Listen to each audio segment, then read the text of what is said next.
Hi friends, இப்போ நான் பார்க்க போகிறேன்னா சாம்பார் பொடி தான் அரைக்க போகிறேன். தேவையானதெல்லாம் எடுத்து வச்சுருக்கேன். இதுக்கு தேவையானது வரமிளகா, தனியா, துவரம்பருப்பு, பச்சரிசி, மிளகு, சீரகம், கருவேப்பிலை, அப்புறம் மஞ்சப்பொடி, பெருங்காயம். மிஷினில் கொடுத்து அரைக்கிறதா இருந்தால் நம்ம நீட்டு மஞ்சள் அப்படியே எடுத்துக்கலாம். துவரம்பருப்பை வறுத்து எடுத்துக்கலாம். நான் கடலைப்பருப்பு சேர்க்க மாட்டேன். கடலைப்பருப்பு வேணுன்னா சேர்த்துக்கோங்க. பொன்னிறமாக வறுத்து எடுத்து தனியாவை வறுத்தாச்சு.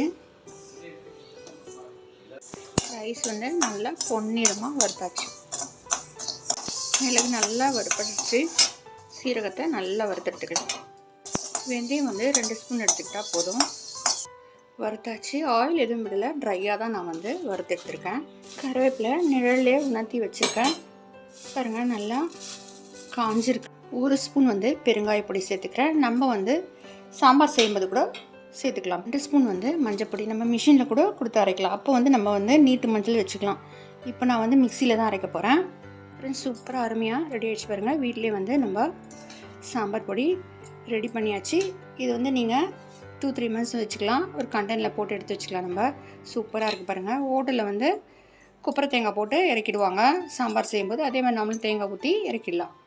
லைக் பண்ணுங்கள், சப்ஸ்கிரைப் பண்ணுங்கள் ஃப்ரெண்ட்ஸ். தேங்க்யூ.